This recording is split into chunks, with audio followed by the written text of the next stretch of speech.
Hey guys, Dosier's here. So today I'm going to be showing you guys how to make a DROELOE style lead sound. This is in the vein of their song Backbone, which is a trappy song, and the lead is pretty layered. It's got some percussion, it's got some brass. Um, but yeah, it's a pretty cool sound, pretty unique sound, like all DROELOE sounds are. And I'm going to be playing it in context of one of my songs, which you can find in the description. It's a remix of a clean band song for a Skio competition. So without further ado, here's the sound in context.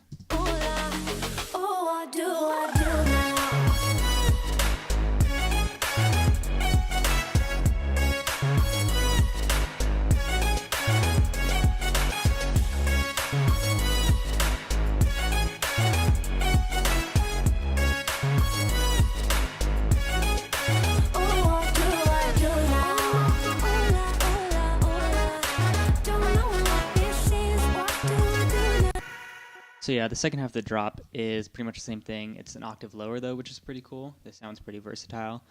So yeah, without further ado, let's get into it. Alright guys, so I've turned off all the effects for all the individual layers, and I'll just go through them all right now. So there's a lot of sampling for this lead.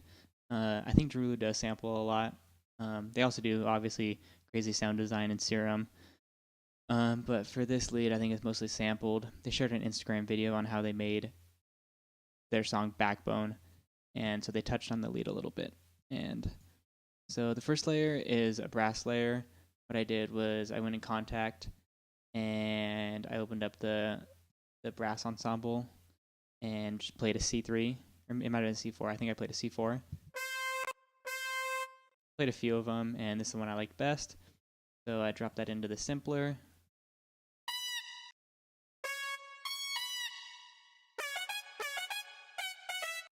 Made a melody, and I added some pitch bends right here just to mix it up a little bit. And this lead in general is very effect driven. Pretty simple sampling, and then just a bunch of effects thrown on it. So with this brass, I have a utility just to bring it to the right a little bit. The sound is a little bit wide as it is, but it sounds a little bit to the left. So that keeps the width and just kind of centers it up a little bit. I have an EQ just to take out all the lows. I like this. This had a lot of presence in it, and I added some highs. I have a dimension expander from Xfer. A little bit down on the dry wet, a little bit up on the size. And the sound's already wide, so that doesn't add much width, but it does add some detunedness to the sound, which I like. And some sausage fattener.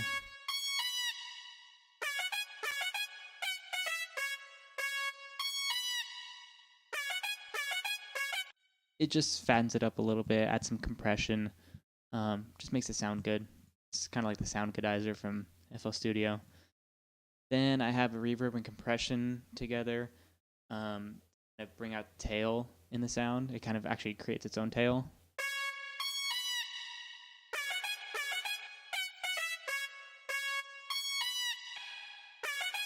So it kind of simultaneously makes the sound a little bit more spacey and a little bit bigger. But with the low, dry, wet, and a pretty small decay time, if you just compress that, then it brings the sound down, like the sampled sound down, but it brings the reverb up because you crank out the makeup volume. So that just really gives it a tail to the sound that the sound didn't originally have. Then I have some compression that just sidechains it to the kick. I only did that with the brass layer just to kind of give it some rhythm with the song to make it kind of fit in better. I didn't do it to all the layers because if I did, then you would really hear it and notice it.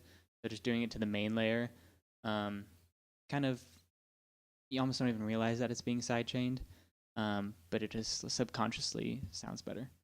I have these two layers of brass, and I'll get back to those. Next we have called the choir lead. It's just a preset from Massive Icevox. I think I turned down the reverb, maybe changed the wavetable a little bit.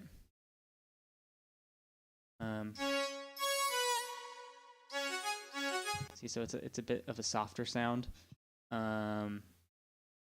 It kind of contrasts the brass, which is very sharp and high, a lot of high frequencies. This is a little bit lower. I turned down some of the highs. This seemed like a good frequency to add. Has a lot of presence. This is the sound from, or this is the frequency rather from the sound that I really wanted to stand out. And just cut out the lows as always. That was doing something with automation, not important. Add some OTT just to bring out some highs and kind of make it shine a little bit. Then we have some vintage tape with a drive preset from Isotope. That just kind of fills out all the frequencies and adds some higher frequencies and really just makes it sound more present. And I guess I did add a compressor with this layer as well. Not much though. Not much gain reduction there. Then the glockenspiel, which is the heart and soul of this sound. So I found a sample on Splice. The C1, so it's pretty low, but I really like a lot of harmonics in there and it's a cool sound. So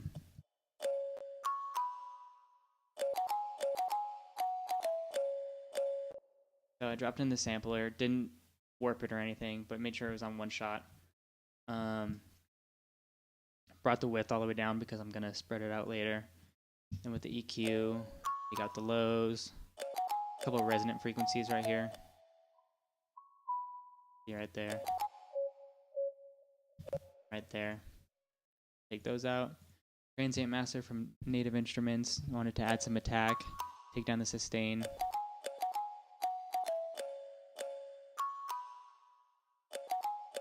You can see without it, the sound rings out a lot more, which I didn't want. The choir lead and the brass already have the sustain. The glockenspiel is really just for the attack. Then we have the Haas effect to spread it out, which I just love. I love the sound of that. If you're on good headphones, you'll really notice that. Then some bit crusher, just a little bit. I think that really gives it a crisp sound, makes it stand out among all these sounds. All right, so now for the effects on the bus, we have an instance of Saturn, just magic mastering, a very doesn't do much setting preset for Saturn. Took the output down just so that it maintained the same volume. Really doesn't do much. But just add some warmth and some high harmonics. EQ to take out the lows in this frequency. I thought was a little bit sharp. Glue compressor.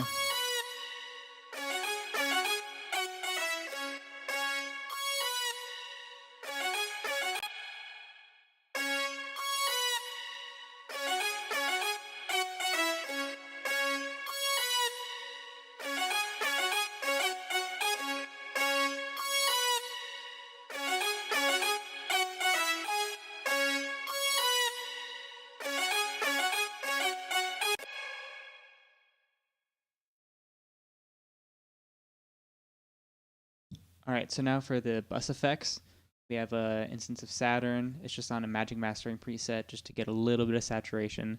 Output is turned down just to make it consistent in volume. We have an EQ, taking out this frequency. It was a little bit sharp for me, taking out the lows. The glue compressor.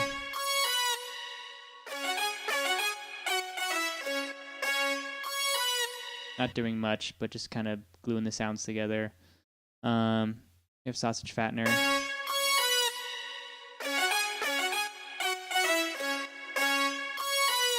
Why everything's making it loud right now. But that's just fattening it up a little bit, adding some compression, kind of like a sound goodizer from FL Studio. Then we have a bit reduction that I put on a wet dry anything knob, which I made just to, it allows you to get something really bit crushed, but then not use all of it. It allows you to make a wet dry knob out of it. I feel that like if you just use a little bit, if you don't use this and just use a little bit of bit crusher, you can't really get like a small amount of bit crushing that you might want. Even if you just put it on like 1.5, there's still a lot of bit crushing. So putting it to something crazy like 10.5 and then just wet drying it really gives you a more precise a more precise range of bit crushing. And I automated that just to kind of make it fit into the song and add some unique, changes throughout the drop.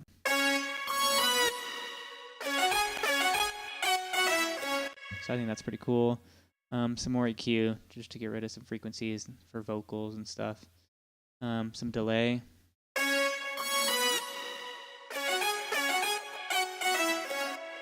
A filter, just a simple 3/16 quarter note delay. To give it some space, you always got to use delay. And some LFO tool. Just to make it bounce a little bit. It's really not much, but it just makes it sit in the track and makes you want to, bob your head a little bit. So with these last two layers, I made this brass layer just completely in the middle and just added a little bit in comparison to the main layer. Because this layer is kind of wide, and for a lead, you want some mid information. You don't want it to all be stereo. So I did that. It just makes a little bit of a difference, but nice. And then I added a low layer just in the first half of the drop. So it's pretty much what these two layers are doing, the lower octave, but it's in the first half. And I just have an EQ getting rid of all the high information. That just kind of thickens it up in the context of the other layers of brass. See, it just adds a little bit. I had a little bit of delay on it just to separate it. And it doesn't have the tail on it, the reverb tail that the other layers have. I kept it on these two layers, but since that one was lower and it was really just there to fill out the mid information, I felt I didn't need to. So that's pretty much it. Here we'll hear it again in context.